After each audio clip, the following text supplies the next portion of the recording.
This is the fourth and final part of our Back to Basics series, Patient Statements. If you're ready to see that video, then please keep watching. Hi guys, Tamika here. Welcome or welcome back. In today's video, we're going to be doing part 4, which is the last part of our Back to Basics series.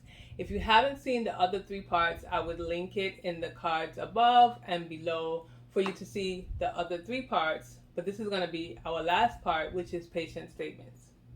So in this video, I'm going to be discussing the components of a patient statement. I'm going to be letting you know just a little bit of information about patient statements. So let's jump right into it. So the first thing I would like to say about patient statements is that as a patient, you should always view your statement. I know that might sound a little silly, but a lot of patients don't do that. And even if they are someone like myself who's in the medical field, we sometimes still don't look at our patient statements. So that's the first thing I want everyone to know. Whether you're a biller or not, you need to look at your patient statements. Now I'm going to be speaking as if you work in a doctor's office, you send out bills, or you might not even be the biller, but you have to deal with people calling in about their bills. So I'm going to deal with it in that aspect. So I'm just going to kind of show you what should be on the patient statements. So the first thing that should be on the patient statement is something that states that it's a bill. So that is very important, because if the patient doesn't know that's a bill, they just might not send anything. You send them something in the mail, they see it's from the provider that they went to, but now it's like, okay, and now what? Up top, somewhere big and bold, should say statement of account, billing account, statement. It should say something that says this is a bill, because also with patient statements, patients get EOBs. On the EOB, you will see this is not a statement. So on a statement, you need to see this is a statement so that they can pay the bill. So that should be the first thing on top of the patient statement. The second thing should be the date the bill was printed. Now, it doesn't have to be in this order. It may be nice so that it can flow, but it really doesn't have to be in this order. Most likely it will be on top along with what it is as far as the title of whatever this form is, which is patient statements, but it doesn't have to be in that order. These are just the components that need to be a part of this bill. So the date that the bill was printed and the date that the bill is due. This is important because if you send out a statement and it says April 11th, 2022 on it, and you don't have when it's due, how will the patient know when to pay you? I can say, well, I have time, I can pay them later. If it's due in 30 days, it needs to say due in 30 days. Payment due date, May 11th. Or due in 60 days, or due in 15 days, due in 5 days. It needs to specify how long I have as a patient to pay you for this bill. So the next part is, where is this bill coming from? It's important to know where it's coming from, because if I get a bill and I have no idea where it's coming from, I'm not going to pay it. So it needs to be clear on the top where it's coming from. If I go to ABC gynecologist and I see Dr. Bruce at this gynecologist office, it needs to say ABC gynecologist. That will, say, oh yeah, I did go to the ABC gynecologist. Nowadays, physicians, there are a lot of physicians in the office. Sometimes a physician, the office, there'll be one facility, but there's like 5, 10, 15 physicians within that one facility. So you need to say up top where this bill is coming from, the name of the facility, the address, the phone number, the email address, how much ever information you would like to include. Make sure that's included on top so the patient can know where the bill is coming from. Then you need to put who the bill is going to. Now this is known as the guarantor. The guarantor is the person that's responsible for the bill. I may be the guarantor for my child. I am the guarantor for myself because I'm responsible for myself. But let's say for a child, for a disabled sibling, for a elderly parent, I may be the guarantor, but they are the patient. So it needs to specify who is the guarantor, which would be the person that the bill is going to. Then you wanted to say, who is the physician? So like I said earlier, you may go to a doctor's office and there are 10 providers in that doctor's office. So you have gone to ABC OBGYN or ABC Clinic, but you've seen Dr. Bruce, and it should be clear who you saw. Sometimes when there are a lot of doctors in a specific office, things could get mixed up, and you just want to make sure that they know who they saw. Then you have the date of service, the description, and the amount billed. Of course, the date of service is very important because you need to know when this service was provided. Again, there can be errors that are made and they're billing you for date of service 4/8 and you never seen them on 4/8. You saw them, in March, in February. You just want to make sure that they know when they were at your facility. Then you give a little description. I've seen a lot of statements that just kind of have an amount. It'll say a date of service and it'll say an amount. You need to put on your statements what was done. The patient needs to know what was done so that they can know what they're paying for.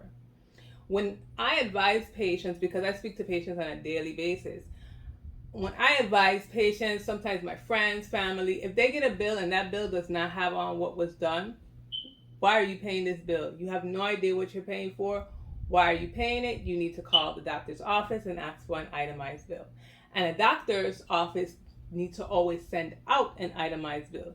You don't just send out a bill that says you owe $500. What? I owe $500 for what? Let me know why I owe $500. So you have the date of service, you have the description, and you have the amount.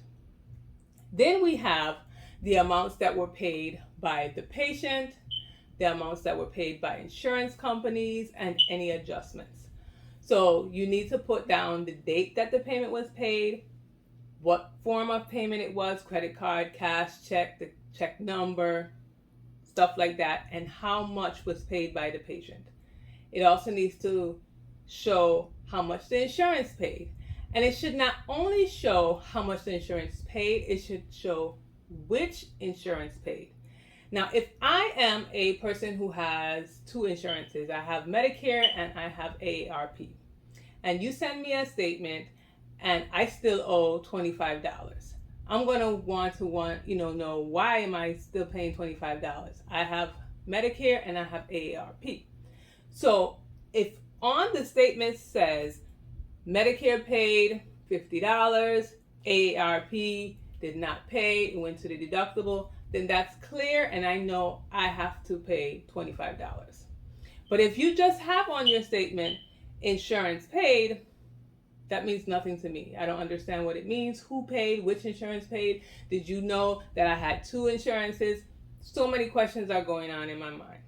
And a lot of times I've noticed too that patients don't like to call the office.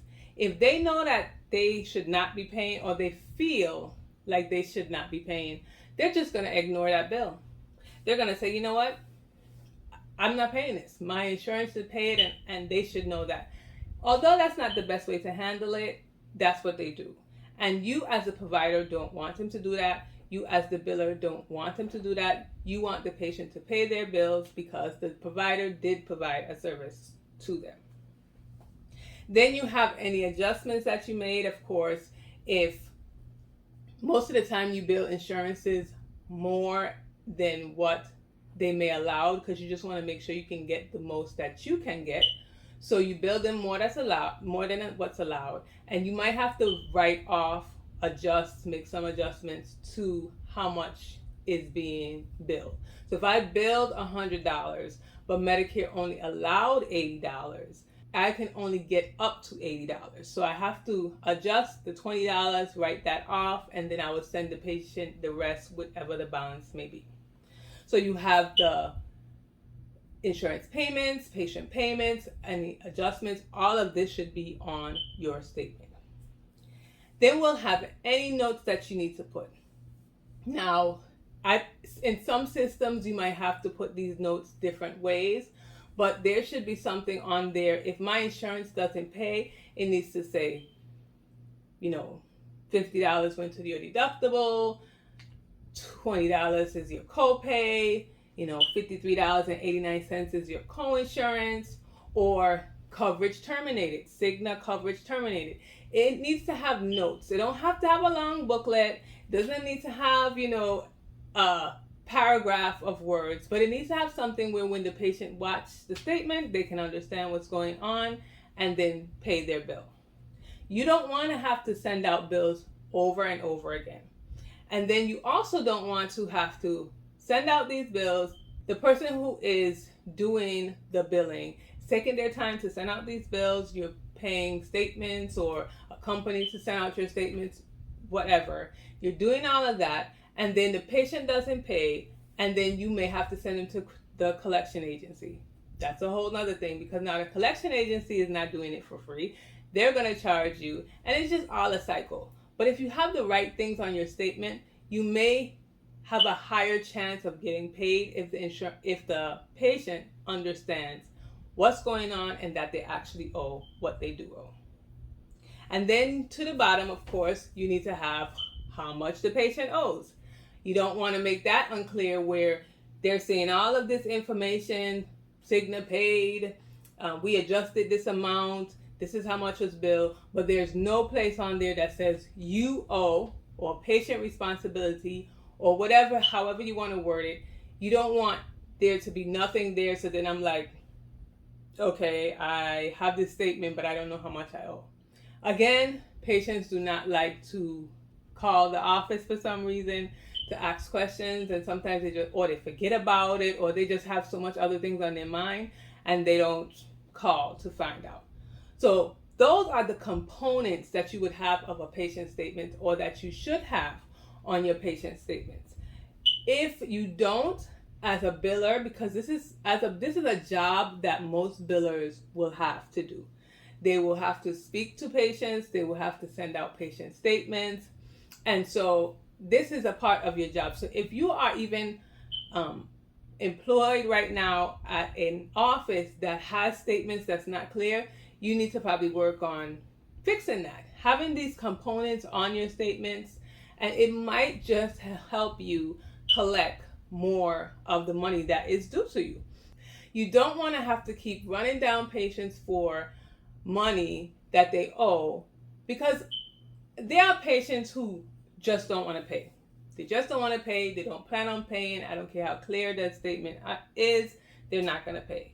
But then there are patients who don't like to have bills. They do want to pay, but they want to be clear in what they're paying, which is their right, and it should be their right to understand what they have to pay. Now, I can ramble on and on and on about this and the patient statements. I love to educate patients as a medical biller. I love to educate patients. Sometimes in the office that I work for, the provider tells me that that's not my job, but it is kind of a part of my job. I just love to explain to the patient, and then after I explain to the patient, oh, well, you owe this because such and such, and they're like, oh, thank you, okay, I understand now, I'll make the payment. It's just a fact of communicating and helping the patient to understand why they have this bill, and most likely they will pay. So that's the end of our series. Like I said, if you haven't watched the other 3 parts, please do. It was just the basics of what medical billers do, number 1. And we do a lot more than that, but that was just the basics of what you probably should know when you start off, just how to do the basics of medical billing. So I hope it was helpful. If you have any questions, please comment below. Like, subscribe to the channel, and I hope to see you in the next one.